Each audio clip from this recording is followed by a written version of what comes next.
ओम शांति। आज बाबा की साकार मुरली। मीठे बच्चे, तुम्हें बाप समान सच्चा सच्चा पैगंबर व मैसेंजर बनना है। तुम्हें बाप समान सच्चा सच्चा पैगंबर व मैसेंजर। पैगंबर माना पैगाम देना है और मैसेंजर माना मैसेज देना है। किसका मैसेज देना है? शिव बाबा का।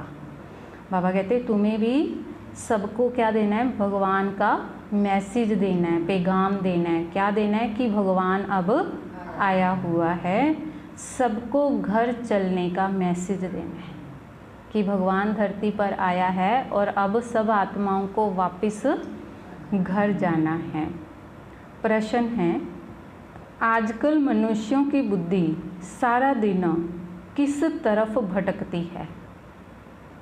आजकल मनुष्यों की बुद्धि सारा दिन किस तरफ भटकती है? उत्तर है फैशन की तरफ। मनुष्यों को कशिश करने के लिए अनेक प्रकार के फैशन करते हैं। तो यह फैशन चित्रों से ही सीखे हैं। बाबा कहते हैं यह फैशन भी कहाँ से सीखे हैं? चित्रों से कह लो या फिल्मों से सीखे हैं, है ना। आजकल की जो हीरोइन है, नए नए कपड़े पहनना, नए नए स्टाइल, तो बस फिर उसको देख के क्या सोचते हैं, अब ये चीज़ बस अपने को होनी चाहिए दिया करा दी है तो है कि नहीं। तो यह चित्र बाबा कहते फैशन हैं, चित्रों से सीखे हैं। समझते हैं पार्वती भी तो ऐसे फैशन करती थी, बिहार श्रृंगार दिखाया है। पर देखा जाए तो ठीक है, देवी देवताओं को हार श्रृंगार दिखाया है, पर उनके अंदर वो मतलब कि कोई तमो प्रधानता तो नहीं है ना।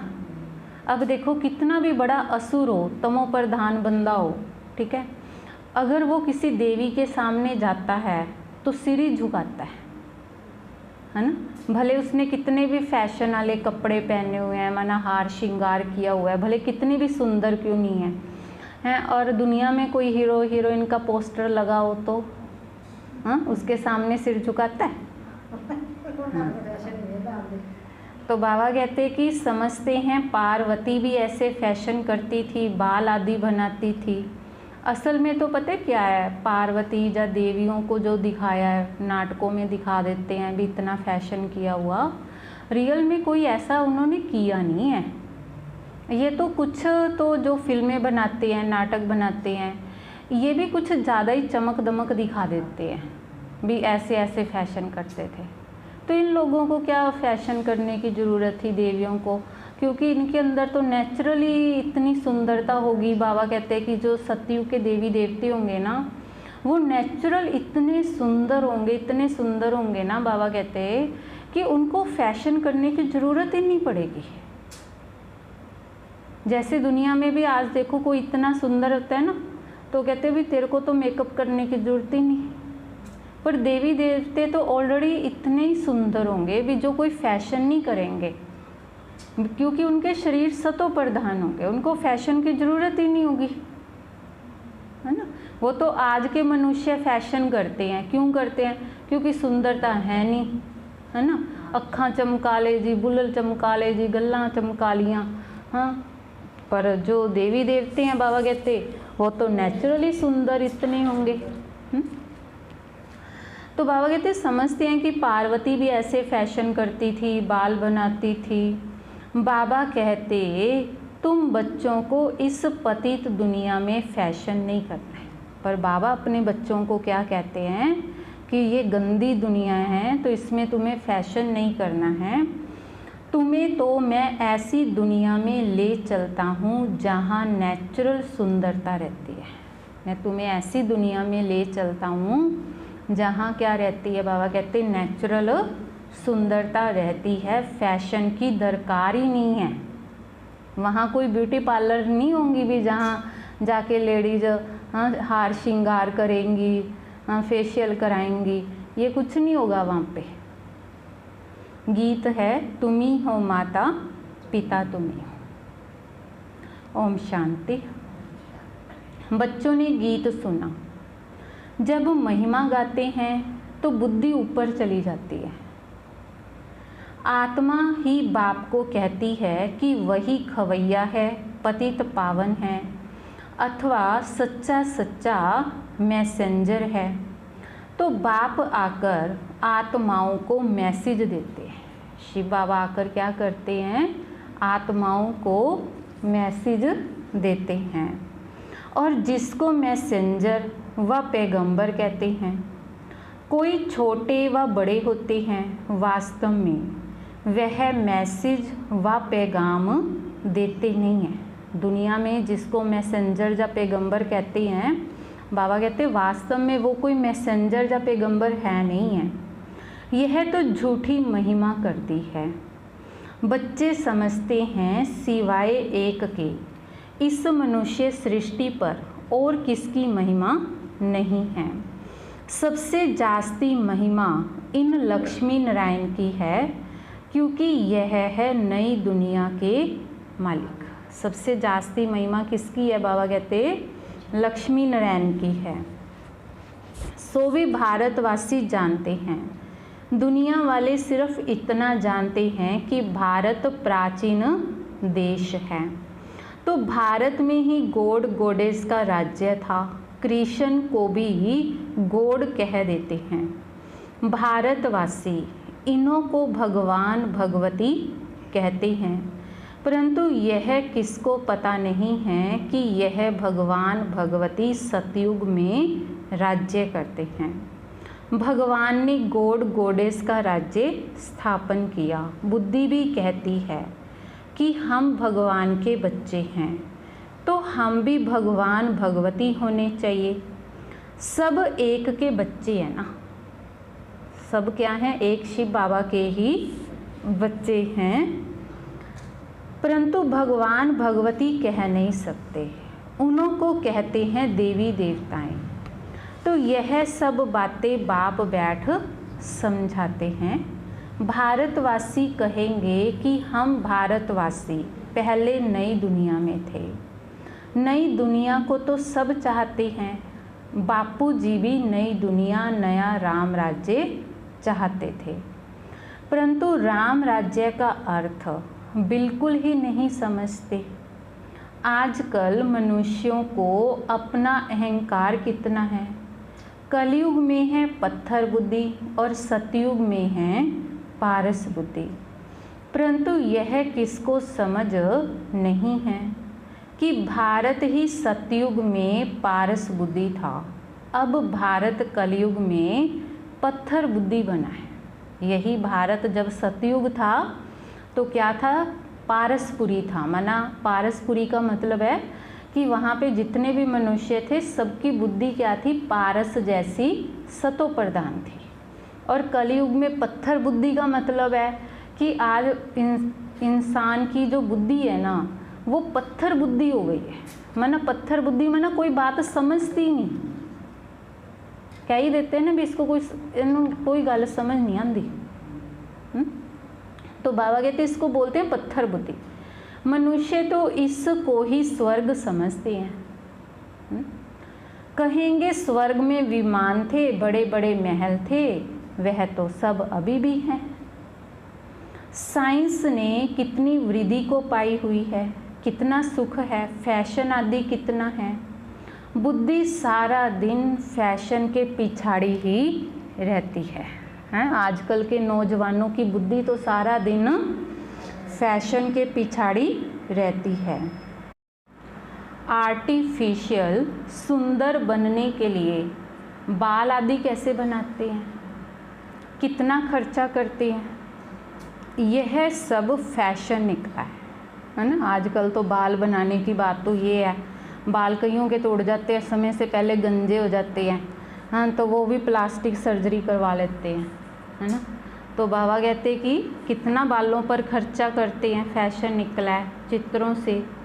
समझते हैं पार्वती मिसल हम बाल आदि बनाते हैं, तो यह सब कशिश करने के लिए ही बनाते हैं।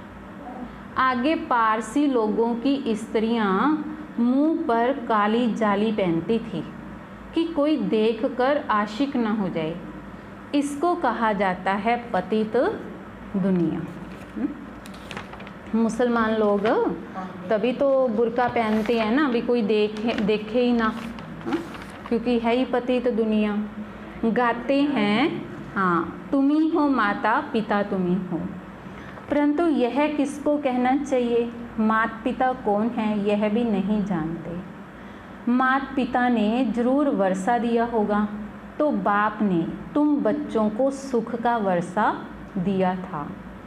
कहते भी हैं कि बाबा हम तो आप बगैर और किसी से नहीं सुनेंगे। अभी तुम जानते हो कि शिव बाबा की महिमा गाई जाती है। ब्रह्मा की आत्मा भी खुद कहती है कि हम 100 पावन थे, अब पतित बने हैं। ब्रह्मा के बच्चे भी ऐसे कहेंगे कि हम ब्रह्मा कुमार कुमारियाँ 100 देवी देवता फिर 84 जन्मों के अंत में पतित बने हैं। जो नंबर 1 पावन वह नंबर 1 पतित। जैसे बाप वैसे बच्चे, यह खुद भी कहते हैं। शिव बाबा भी कहते हैं कि मैं आता हूँ इनके बहुत जन्मों के अंत में। जो पहले नंबर में पूज्य लक्ष्मी नारायण की डिनेस्टी में थे, अब है संगम। तुम कलयुग में थे, अब संगम युगी बने हो, तो बाप संगम पर ही आते हैं।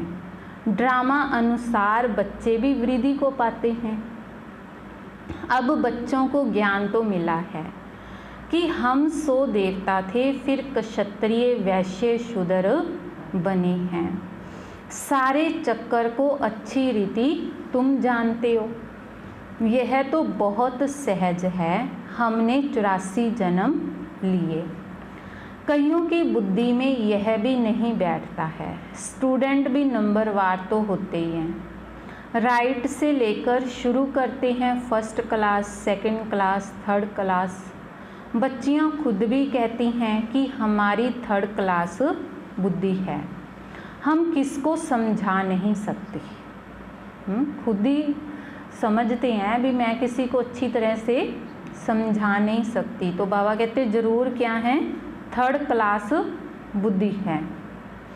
तो यह है ही बाबा कहते रावण का राज्य, परंतु यह किसको पता नहीं। रावण राज्य में मनुष्य तो विकर्म ही करेंगे तो नीचे ही गिरेंगे।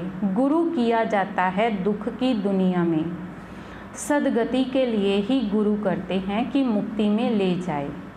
तो वह है निर्वाण धाम, वाणी से परे स्थान। मनुष्य अपने को वानप्रस्थी कहते हैं, वह तो कहने मात्र है। वानप्रस्थियों की भी सभा होती है। जो बुजुर्ग हैं, सिटीजन हैं, बाबा कहते हैं उनकी भी क्या होती है, सभा होती है। सब कुछ मलकियत आदि बच्चों को देकर गुरु के पास जाकर बैठते हैं। खान पान आदि तो जरूर बच्चे ही देंगे, परंतु वानप्रस्थ का अर्थ कोई भी नहीं समझते हैं। किसी की बुद्धि में यह नहीं आता कि हमको निर्वाण धाम में जाना है, अपने घर में जाना है। वह कोई घर नहीं समझते हैं, वह तो समझते हैं ज्योति ज्योत में समा जाएंगे। निर्वाण धाम तो रहने का स्थान है। आगे 60 वर्ष के बाद वानप्रस्थ लेते थे, यह जैसे कि कायदा था। अभी भी ऐसे करते हैं। अब तुम समझा सकते हो कि वाणी से परे तो कोई जा नहीं सकते। इसके लिए ही तो बाप बुलाते हैं कि हे पतित पावन बाबा आओ, हमको पावन बनाकर घर ले जाओ। मुक्ति धाम में आत्माओं का घर है। तुम बच्चों को सतयुग के लिए ही समझाया है कि वहाँ कौन रहते हैं, कैसे वृद्धि होती है। आदमशुमारी का भी किसको पता नहीं है। राम राज्य में आदमशुमारी कितनी होगी, बच्चे आदि कैसे जन्म लेंगे, कुछ भी नहीं समझते हैं। कोई भी विद्वान आचार्य पंडित नहीं, कोई भी इन बातों को समझते नहीं हैं कि सतयुग के अंदर बच्चों का जन्म कैसे होगा। तो बाबा कहते जो इस ड्रामा के चक्कर को कोई समझा सके, 84 लाख का चक्कर हो कैसे सकता, कितनी रोंग बातें हैं, बिल्कुल सूत ही मूंझा हुआ है। बाप समझाते हैं अभी तुम जानते हो कि बाप ने कर्म अकर्म विकर्म का सारा राज समझाया है। सतयुग में तुम्हारे कर्म अकर्म हो जाते हैं, वहाँ कोई बुरा कर्म होता ही नहीं, इसीलिए कर्म अकर्म हो जाता है। यहाँ मनुष्य जो भी कर्म करते हैं वह विकर्म ही बनता है। अभी तुम बच्चे जानते हो हम छोटे बड़े सबकी सारी दुनिया की वानप्रस्थ अवस्था है, सब वाणी से परे जाने वाले हैं। कहते हैं हे पतित पावन आओ, हमको आकर पतित से पावन बनाओ, परंतु जब तक पावन नई दुनिया नहीं है, यहाँ पतित दुनिया में पावन तो कोई रह ना सके। यह जो भी पतित दुनिया है सब खत्म हो जानी है। तुम जानते हो हमको फिर नई दुनिया में जाना है, तो कैसे जाएंगे? यह सारी नॉलेज है, यह है नई नॉलेज, नई दुनिया, अमरलोक व पावन दुनिया के लिए। तुम अभी संगम पर बैठे हो, यह भी जानते हो दूसरे जो भी मनुष्य है ब्राह्मण नहीं है, वह कलयुग में है और हम सब संगम पर हैं। सारी दुनिया तो कलयुग में है और हम सब बच्चे संगम पर हैं, जा रहे हैं सतयुग में। तो बरोबर यह संगम युग है, वह तो है ही स्वर्ग। उनको संगम नहीं कहा जाता, संगम है अभी। तो यह संगम युग सबसे छोटा है, इसको लीप युग भी कहा जाता है, जिसमें मनुष्य पाप आत्मा से धर्मात्मा बनते हैं, इसीलिए इसको धर्माऊ युग भी कहा जाता है। कलयुग में सभी मनुष्य अधर्मी हैं, वहाँ तो सभी धर्मात्मा होते हैं। तो भक्ति मार्ग का कितना बड़ा प्रभाव है। ऐसी पत्थर की मूर्तियाँ बनाते हैं जो देखने से ही दिल खुश हो जाए, पर वह है पत्थर पूजा, परंतु है किसकी पूजा? बाबा कहते पत्थरों की पूजा। शिव के मंदिर में कितना दूर दूर जाते हैं पूजा के लिए। शिव का चित्र तो घर में भी रख सकते हैं, फिर इतना दूर दूर क्यों भटकना चाहिए? तो यह ज्ञान अब बुद्धि में आया है। अब तुम्हारी आँख खुली है, बुद्धि के कपाट खुले हैं, बाप ने नॉलेज दी है, सारी बुद्धि के कपाट खोले हैं। बाबा कहते परम पिता परमात्मा इस मनुष्य सृष्टि का बीज रूप ज्ञान का सागर नॉलेजफुल है, तो आत्मा भी वह नॉलेज धारण करती है, तो आत्मा ही प्रेसिडेंट आदि बनती है।